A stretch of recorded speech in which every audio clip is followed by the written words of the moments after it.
first, very simply, your reaction to the news as it relates to the former president now receiving that target letter from the special counsel on his efforts to try to overturn the 2020 election.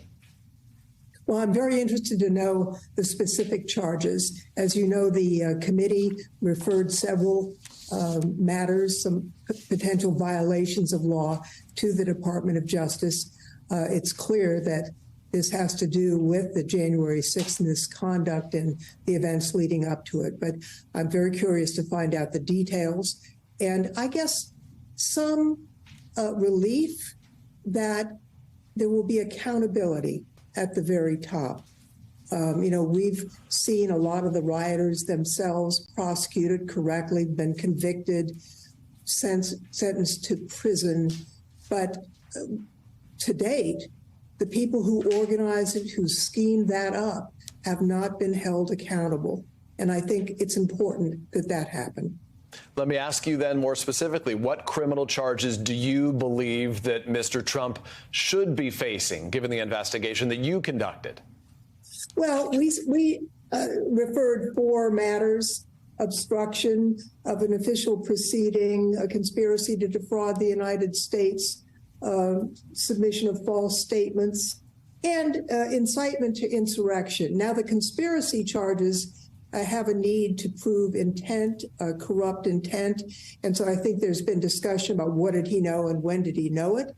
But certainly the fact that you thought you won the election, I don't think he did, does not excuse you from inciting a riot, trying to overturn, to submit false statements of fake electors to replace the actual electors. So there are a number of very serious charges that we sent, and we'll see which of them the special prosecutor, who, by the way, some of my colleagues are saying this is the Biden administration.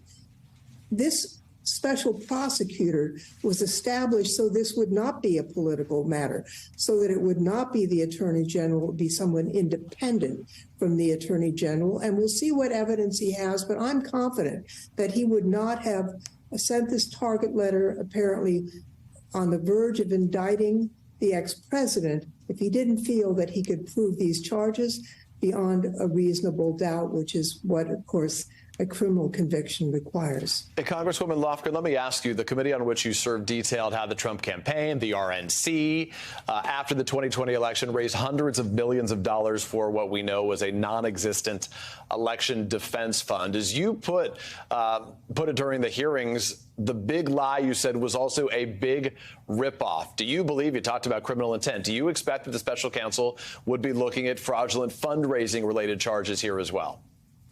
Well, it's possible. Clearly, the fundraising was for an account that didn't exist, based on assertions that they knew to be false. Whether that is wire fraud, we'll see what the special counsel thinks on that. But certainly it was not the right thing to do. And he picked the pockets of a number of very small donors, people who believed in him, and I think he abused their trust. It's really pretty disappointing.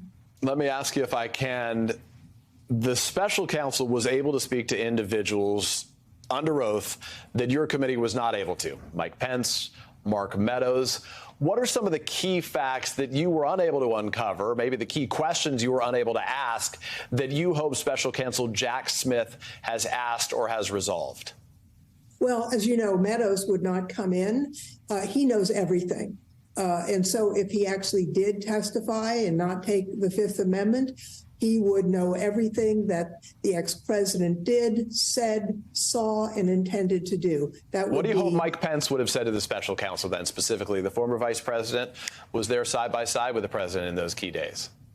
We didn't get the full conversation on the morning of the 6th, where the ex-president attempted to force the vice president to throw out the votes during the electoral count proceedings. We got the vice president left his staff, went up to the residential part of the dwelling he was in, and so it was not his part of the conversation was not overheard. I think that would be very important for the public and for the prosecutor to know. Certainly, we heard from a number of the vice president's close staff, his lawyers, his chief of staff.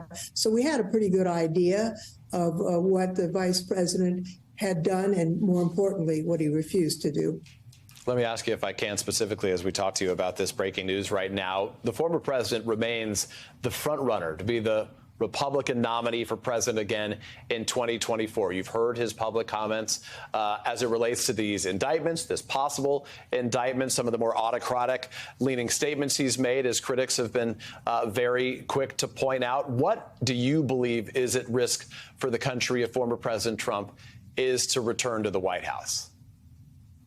The preservation of the Constitution and our democracy, to be blunt.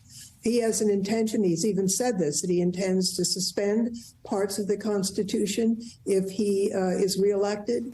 Certainly he intends to destroy the three branches of government that keep each other in check and to take all the power for himself. I think it's what he's outlined is very threatening to our democracy.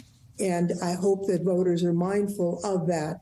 It's disturbing that some of my colleagues here on the other side of the aisle, who on the 6th and the 7th said in public and on the record that it was the ex-president's responsibility. He did this. And now they're trying to somehow change it into something else. They know better. And they're putting our democracy at risk by defending this absolutely indefensible conduct. This sort of absurd whataboutism.